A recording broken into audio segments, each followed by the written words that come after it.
pressing play no matter what. Sounds good. You ready, Billy? Yeah. Okay. Let's do this.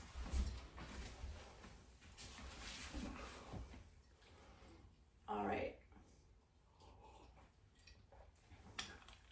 Yeah, we've watched a lot of video blogs, podcasts, YouTubes, but I'm gonna be really honest. Like I didn't realize how anxious and nervous I was going to feel about talking to myself on a camera. Fortunately, I've apparently got my buddy here. This is Billy for moral support. He may or may not join in the future, but I'd like to welcome you to I think I'm going to call it the Turbulent Flow video blog because it's in keeping with a personal promise I made to myself that please don't poke the stand, dude. Please. It took a long time to get that set up. So welcome to the Turbulent Flow. Welcome to the Turbulent Flow video vlog. I'm Renee. This is my very good friend Billy. Anna is downstairs. She will probably bark at some point while I'm talking because that's pretty much always what happens. But I wanted to start this mostly because I've been watching an awful lot of YouTube videos and podcasts, and I really enjoy listening to the different people and the different things that they have to say. It doesn't hurt that I've been knitting an awful lot over the last 3 months, and so one of the best things to do is to put on a podcast or a video in the background and just do my thing. So I thought I would try to throw my own contribution into the community for whatever usefulness it is. I can pretty much promise you that this particular Turbulent Flow podcast, video blog, whatever the heck we want to call it, will absolutely feature very low production values because I am at heart a fairly analog and not very computer intensive person. So editing is not something that's likely to happen in the future. But what is absolutely going to happen is, I will be happy to talk about biomechanics and knitting and typewriters and dogs and life in general, because Turbulent Flow is actually the name of a blog that I started in the early 2000s after I'd been reading a number of other blogs and just kind of enjoying the community feel that came from them. Turbulent Flow stems from the fact that I am a mechanical engineer, and fluid mechanics defines fluid flow in sort of two key different types of states. The first state is what we think of as laminar flow. We don't think of it that way, we call it that way. It's called laminar flow. It's very smooth, it's very even, it's very predictable, which is not what life ever actually is. So when I wanted to name a blog, I named it Turbulent Flow because turbulent flow is the state of fluid flow that is unpredictable and prone to chaos and going off in different directions, because that is 100% how certainly my life seems to work. And it's one of the reasons why I was sort of moved, or I don't know the right word. Anyways, I wanted to make a video and a blog post this way was because my life is about to get extra turbulent. My life is already a little random. I've got a lot of different strange hobbies, one of them being this aerial cube that I am coming at you from. We'll probably talk about that eventually. You can look up some of my circus videos. I can certainly link to them. But turbulent flow is based on the idea that, you know, life is not predictable. And 6 months ago now, I was diagnosed with a recurrence of what's called ductal carcinoma in situ, in situ. There's a number of different ways of pronouncing it. I have no idea which one it is. It's called DCIS. It's essentially early stage breast cancer. I was treated for it in 2022, had what's called a lumpectomy followed by a radiation treatment, recovered from that, got on with my life, and 6 months ago went for my yearly mammogram, and they found recurrence, so it's back. And over the last 6 months, I've been preparing for the surgery that will hopefully, fingers crossed, take care of that. But the surgery means I'm not going to be able to do most of my favorite hobbies and things, because, you know, surgery on the top part of your body means I'm going to be not allowed to do the circus training that is my primary source of mental health. I'm not sure if I'm going to be able to do the knitting that I've been using, you know, to distract myself and keep my mind off of the stress of having cancer and waiting for 6 months to get some treatment. That's a whole other story. But all of these things together have combined with the fact that, you know, I realized what I could do was actually sort of talk about it, because as a circus artist for the last 10 years that I've been training, I've had the privilege of doing some training with clowns. And one of the things that they've taught me is how very freeing it is to take something that scares you or frightens you and lean into it.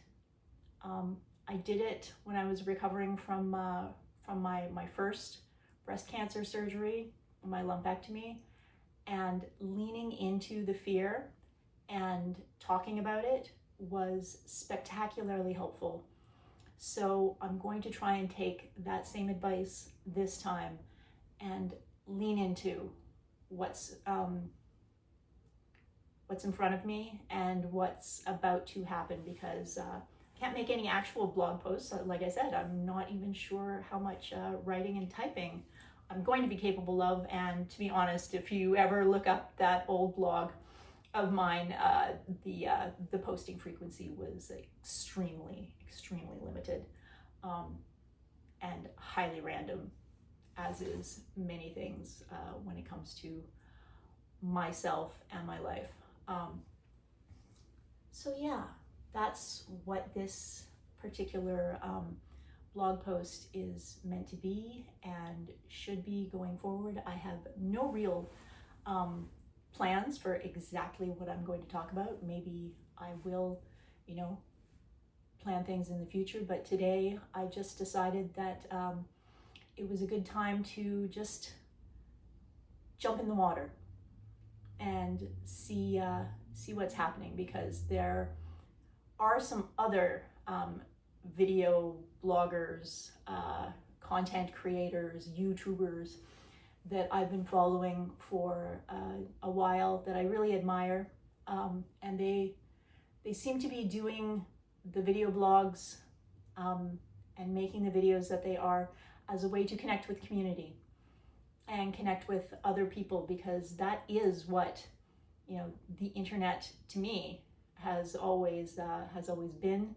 So I decided to throw my own you know, hat into the circus ring, and since as I mentioned, I can certainly promise low production values, I figured I'm currently actually sort of, you know, ready to do some training today. It's Friday, so I was like, you know, I was putting on my my clothes for aerial training, and I was like, oh well, you know, I could actually use my my aerial cube, my acrobatic cube to set up a little post, and you know, I can use my my favorite boiler suit that I use when I'm performing and doing talks as a biomechanic, which is something I'd definitely also like to talk about in the future, because that's sort of one of the key things that I'm going to be focusing on over the next several months, is, you know, helping, doing what I can, and sort of trying to fix up the this vintage biomachine of mine that's about to undergo some very serious maintenance. So that said, you know, I can promise there's going to be a lot of that as well. As mentioned, it's very weird to be talking to myself. I'm gonna be honest, it actually kind of reminds me of the issues that I had when I was teaching over COVID, because as a mechanical engineer who specializes in machine safety, I do a lot of training for, you know, in this particular subject matter for other people who work in manufacturing. And I always feel like I've been pretty good at it. I really actually enjoy it, and I like giving the presentations, but up until COVID, all those presentations had been in real life. They had always been in a classroom with other people, and every single time I would start off very nervous and not, you know, awkward and saying an awful lot.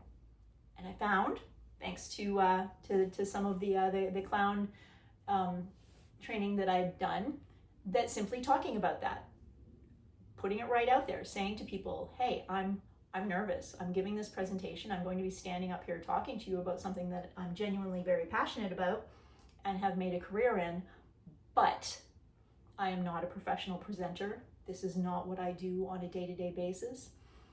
And I guess that's what I'm doing right now as well. Just putting out that first video to shake off the fear and shake off the nervousness. And hopefully, if I keep doing it, maybe I'll get a little bit better. And if I don't, well, nobody says you have to watch this. Because partly I'm making this for myself. I'm making it to lean into the fear.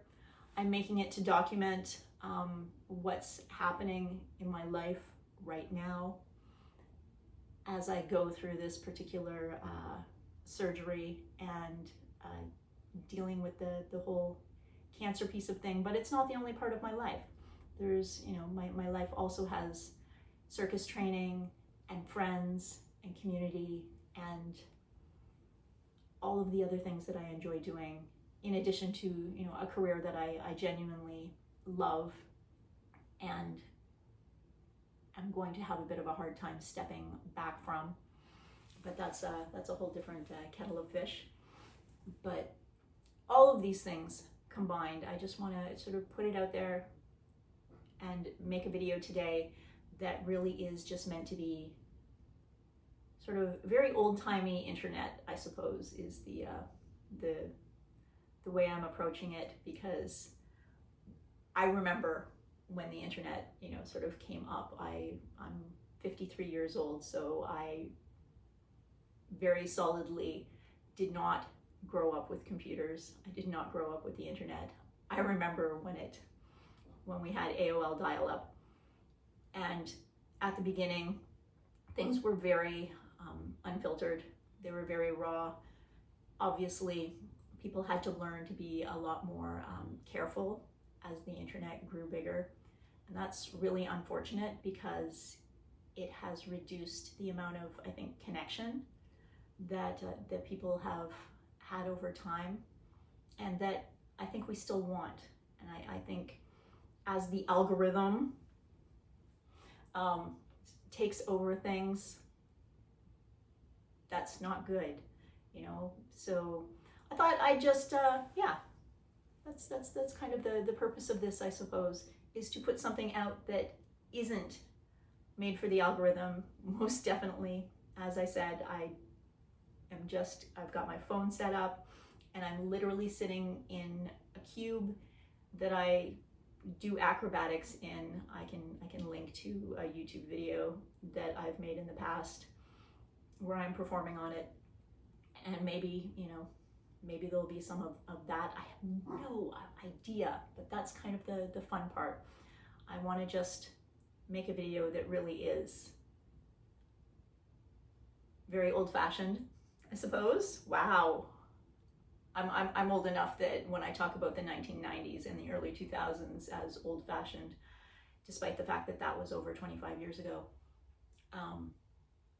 it seems reasonably recent in my mind. So yeah, I'm gonna make a very old-fashioned, old-timey YouTube type video and just throw it out there, see what happens. If nobody watches, that is 100% okay, because I'm making this for myself and for my own mental health. So let's lean in to the fear. Let's lean into the awkwardness. Let's lean into the weirdness. And I'm sure Billy will be back in future videos. Okay, thanks.